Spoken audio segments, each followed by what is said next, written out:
And it's part 2 of the GFree radio show. If you have only just come to us and you haven't come directly from part 1, let me tell you what's in the episode. We've got Nikki Everett from the American group Rock, that is Raising Our Celiac Kids. So it's quite obvious what they do, what that particular group does. Great British bake-off this week on the BBC. Included GFree recipes, so we're going to be telling you about that in a few moments' time. Also an article in a recent issue of Vogue magazine, a new product in Marks and Spencer's. That's all coming up in part 2. In part 1, incidentally, our main interview was with Simon Hazlett. Our exclusive interview with him. He's the MD of Udi's UK, which of course launched this week, and also scientists who've got a grant to develop reduced gluten grains, and also a gadget that you can attach to your smartphone, which could detect gluten in your meal. Intriguing stuff.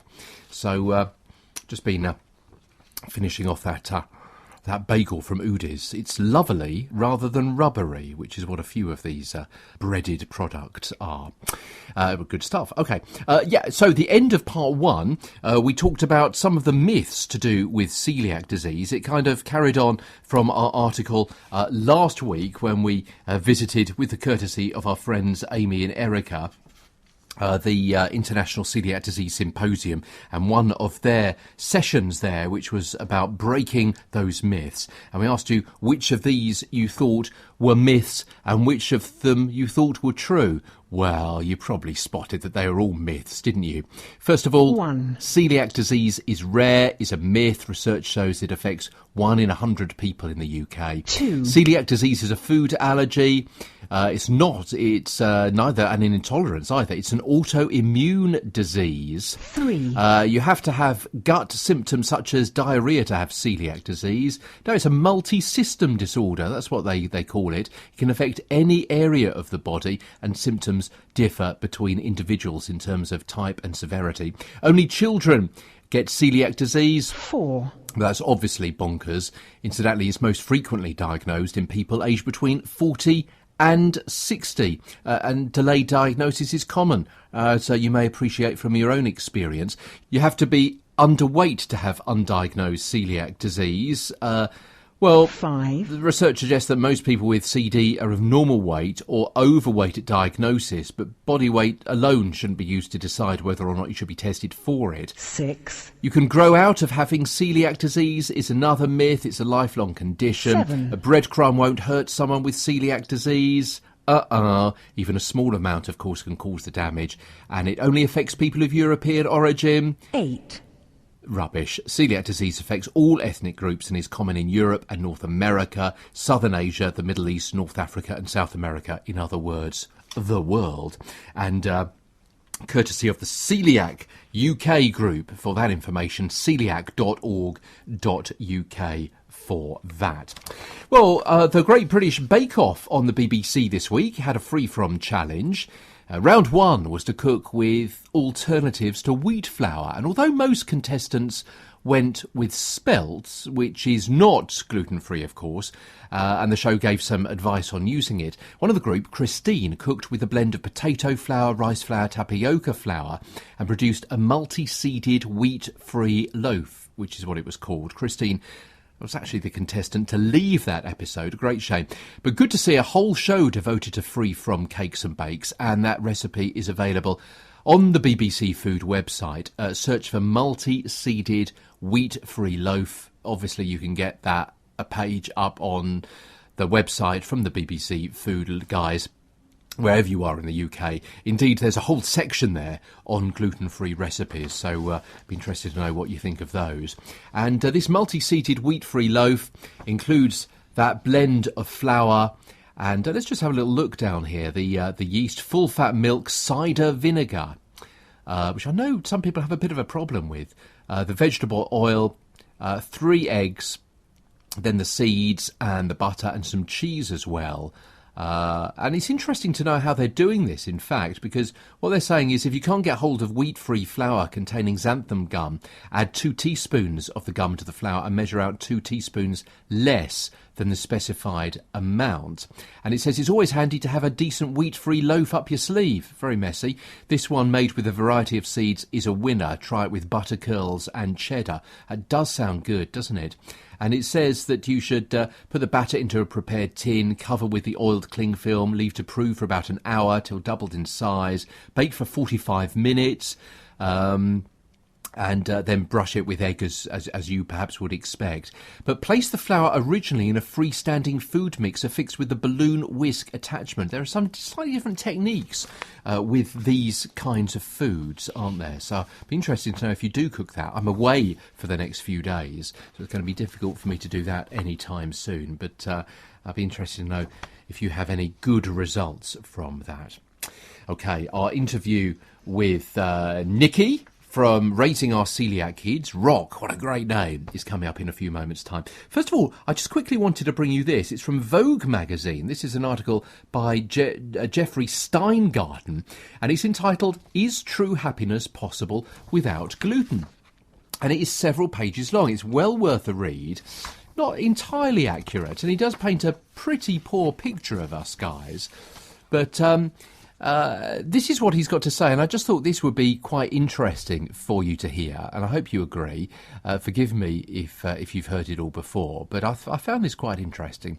Quote, if you can't eat gluten, then you can't eat apple pie or cherry pie or pizza pie, a baguette, a brioche, a boule, a croissant or a fichelle, a pancake or a cupcake or a 6-layer Charleston coconut cake, a pastrami on rye or a BLT, spitzel or dim sum, Tajarin with white truffles, puri or paratha, a focaccia col formaggio di Recco, or indeed any other kind of focaccia for that matter, communion wafers or matzoth, dandan noodles or steamer packed full of xiao long bao, chocolate chip cookies or ginger snaps, southern fried chicken or waffles, or both, served together, spaghetti alla vongole or cacio e pepe, a croquembouche or a cream puff, bread pudding or bread everything else, a bûche de Noël or an Oreo.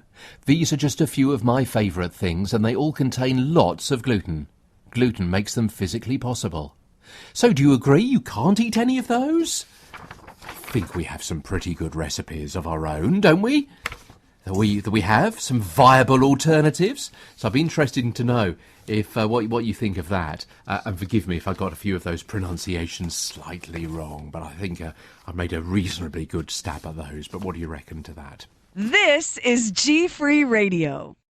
You remember that 80s song, R.O.C.K. in the USA? John Mellencamp, wasn't it? I don't know whether he was still a cougar at that stage. Well, here's another R.O.C.K. over in the land of the Star-Spangled Banner. It stands for Raising Our Celiac Kids. What a great name. What a great acronym. It's a nationwide movement to give support and education to young people with celiac disease, their parents and their families. And I caught up with Nikki Everett. She's from @GF Irresistibly, who's been running what they call the chapter in Charlotte, North Carolina. Great city if you get a chance to visit. I've been there. Here's the first of our two-part interview with Nikki Everett. ROC stands for Raising Our Celiac Kids, and the first chapter was started in 1991 in California by Dana Korn, and she is an author of books, and she got interested because of her child, of course, having celiac disease. And when my child was diagnosed in 2008, I noticed that she was extremely angry and had a lot of resentment towards this diagnosis and the fact that she could not partake in what she used to eat.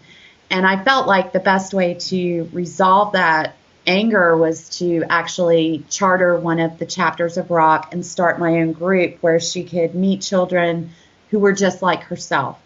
And you came across the idea of ROC, did you, just by doing that general research and finding out what help was out there?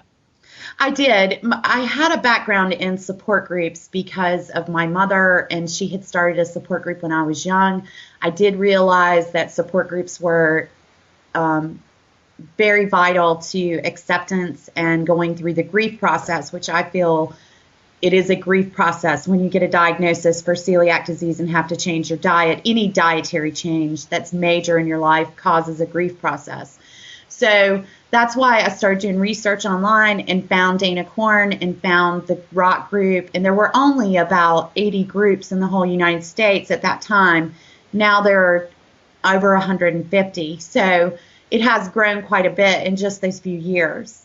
Now, it's been a while since I did my psychology, but the grief process is denial and then why me and then slowly acceptance, isn't it? Also anger, Yeah. like she was stuck in. And a lot of people do get stuck in that anger mode.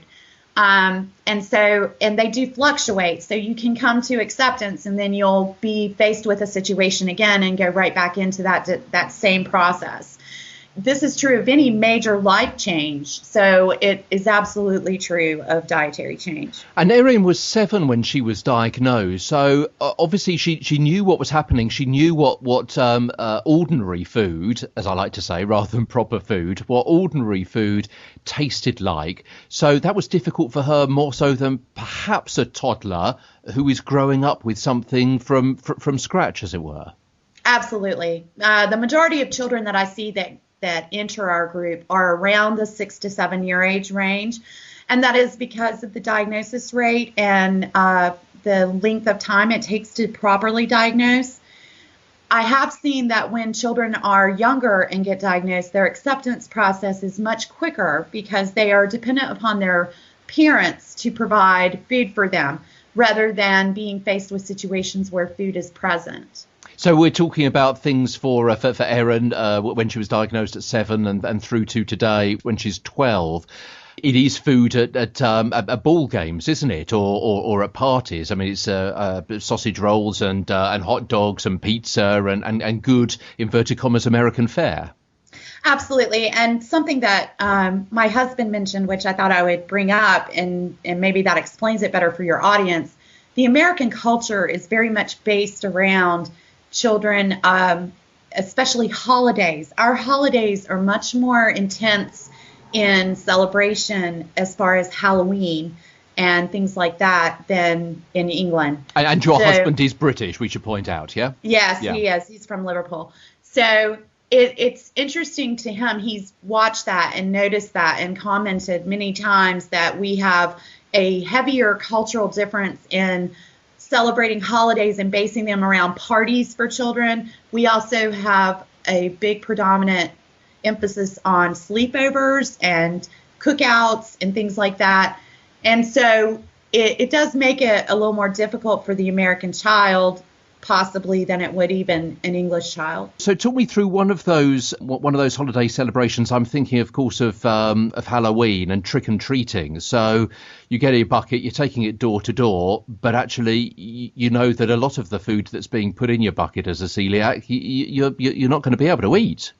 Absolutely. As a matter of fact, my daughter was diagnosed right after a Halloween incident because we had gone out trick-or-treating and she had gorged on candy, and she spent the rest of the night, vomiting and in severe distress. And that was when I called the doctor the next morning and pushed for a endoscopy. Now, once she had gotten diagnosed, the way that we handled that was I sat down and had a whole session of explaining to her that, you're not going to be able to eat all of it. So I have to ask you to take only the candy that you can eat and eat that while we're out trick-or-treating. And then when we get home, we will go through it, take out all the candy that you can't have, and I will replace it with candy you can have. That was how we dealt with that whole situation in the beginning. That sounds fantastic. So, and presumably you're bringing these kinds of coping mechanisms to the rock group, are you? Absolutely. I share all the things that we do to try and positively deal with the issues at hand and deal with the emotions that come up, because there are a veritable multitude of emotions that come up for these children. And they're able to swap their own ideas and their own thoughts and experiences as well, because life is ever changing, not just as you go through your own personal years, but as the years move on, different things come into culture, different opportunities arrive, just because the world is ever changing itself. Absolutely. And we've seen a huge change. I mean, look at gluten-free now compared to 5 years ago when my daughter was diagnosed. At that time, I had to pretty much make everything from scratch. Now we have mixes. Now we have things that are ready bought. These have absolutely helped our whole situation. But as those things improve, other things change as well in a negative way, don't they? The amount of other additives or GMOs or, inverted commas, rubbish food that is available almost everywhere, which is full of all sorts of unpleasant things that normally you would only read about perhaps on a list from the chemists. This is how we started this process. As a matter of fact, in the beginning, my daughter was so angry that going shopping at a grocery store was a roller coaster ride of emotion. She would pick up a product and bring it to me, and I'd say, no, you can't have that. And then she would get angry at me. So the way that we switched that around was I started having her read the ingredient list. And when we would come to words that she could not read, of course, at 7, 8, 9 years old, I would say to her, do you really want to put that in your body? And then she would say, no, I don't, because I don't know what that is. And then I would say, okay, well, there you go. So it's not really a bad thing that you're not eating that. So, of course, along the way, these things have become more and more prevalent, and we understand them better. And as far as GMOs and chemicals, yes, that has become an issue which in the American marketplace, people are, of course, making that change of saying, I don't want possibly these things in my food. But it is so widespread in our food chain that it's difficult to get out of. And yes, at the beginning, I was glad there wasn't taco seasoning in a packet with MSG. Now there is, and it's GF, gluten-free. So is that a good thing? Probably not. And more from Nikki Everett next week with some more ideas and hints and tips and a way to cope with raising your celiac kid at GF Irresistibly, at GFAF Wellness. You can also contact her via there and follow her on Twitter, of course. And if you want some more information on bringing up your child with celiac disease, there's plenty of information around at celiacdisease.about.com. Bullying and gluten-free kids, depression and behaviour problems in celiac teens, and social issues for gluten-free teens as well. All that information is on that particular website. And also in the UK at Celiac UKYG, UK youth group, of course, who also have a Facebook page on the Celiac UK website and also mentioned in the latest edition of the Cross Grain magazine. They've got an event in Birmingham on November 22nd, 23rd, 24th. So check that out if you're interested in that. It's nearly the end of this particular episode. Thank you for your attention. You making notes at the back? Jolly good. Glad to hear it. Don't forget to, if you see any of our tweets, then it's great if you favourite them. That's fantastic. But you know what? It's even better if you forward them and retweet them. It's great to save.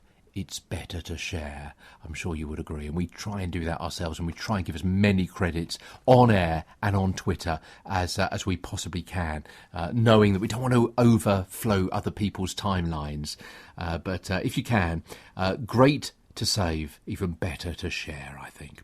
And our thanks, indeed, talking about credits, to at Jude and Ollie, Jude Gill, or Jude Jill, Jude, forgive me, and Marks and Spencer's. Now, I've been teasing this, haven't I, during the course. I'm going to tease it a bit more. We're going to come back to that in a few moments' time. Thanks to Jamie, who's mentioned that gluten-free and celiac disease gets a mention in the sportsdirect.com magazine. And it says too much gluten can make you feel sluggish, bloated. Cutting it from your diet can lead to weight loss, greater energy, and alleviate allergies. It seems to be a fantastic diet. I think I'd go GFree even if I didn't have celiac disease. It seemed to be a miraculous cure for all things. But take that with a pinch of salt. Have I teased you enough about what Marks and Spencer's are doing? Shall I tell you? I'm intrigued about this. I really am. It never really occurred to me. I mean, obviously I'd seen these things, the glutened version in the store, and I just thought, well, I can't have that. Didn't cross my mind. Not for 1 second, that a company would actually go out of their way to make it GFree. And that is, if I had a drum roll, we must get a drum roll for these kind of announcements. That'd be good. Any idea? What do you think it is? What am I talking about? Okay, let's give you a few more teas. Let's see if you get there before I do. Okay, it's It's in a chiller cabinet. Okay. Very often it's on special offer, actually. Certainly in my supermarket, although I'm not talking about specifically Marks and Spencer's, it's chiller cabinet. It's a meat product. What meat product would you reckon they've done gluten-free? Pork pies? No, we got GF pork pies. Pasties and stuff. No, we got those. What else? Scotch eggs. We've got those. What do you reckon? I'll tell you. It's breaded ham. So the slices of ham, yeah, with the breadcrumbs around the outside. And it quite specifically says that it's gluten-free. It's gluten-free bread on the ham, which I find absolutely fantastic, and I'm really impressed. Not a product I'm going to rush out and buy, do you know what I mean? Because an ordinary piece of ham will do me fine. However, it's good to know it's there. It's good to know they care. I came up with that on the hoof. That wasn't bad, was it? And finally, there is just one more thing. This is kind of a stop press, because this has come to me literally in the last few minutes. Oh, it's also Marks and Spencer's. And Allergy Adventures. Now, these are the people that do some more fantastic work with celiac children, and in fact any child with food allergies, and helping to get through that and play games and cartoons and storybooks and so on, so they don't feel alone. Allergy Adventures, RA Adventures on Twitter, incidentally. And Hayley, who's there, says, I spoke to Helen Stephenson from M&S on labelling laws. Check out what she said. And what she said is the following. That at a healthcare professionals conference hosted by Anaphylaxis Campaign and Helen Stephenson, a speaker from Marks and Spencer's has confirmed they're going to be keeping their gluten-free and nut-free badges on the front of their packs even after the new labelling laws come into place at the end of December or middle of December 2014. Plus, if wheat, rye or barley are present in the ingredients list, they'll highlight these allergens in bold, as you will have to in those new laws in the UK, but also state gluten in brackets next to it, as they recognise not everyone is aware that these cereals contain gluten. That is fantastic. You know what, Marks and Spencer's? I'm going to say Marks and Spencer's more often, because I think, we mentioned some of the other supermarket brands, don't we? And I think Marks and Spencer's can be some unsung heroes. And I bought several of their items this week, some of their fish cakes and things like that, which are gluten-free. And I think they're doing a fantastic job, and I don't think they get the recognition they deserve. So there you go. Marks and Spencer's, Marks and Spencer's, Marks and indeed Spencer. In fact, look, we're getting on like a house on fire with Marks and Spencer's. We're going to call them Marks and Sparks. Let me leave you with one line, little pithy line. This comes from at GF Dougie, his celiac problem number 86. When non-gluten-free people in your house eat your gluten-free food. And that was the GFree Radio Show with Peter Stewart. And you. Thanks for listening. And remember, until next time, be good, be healthy, and be GFree.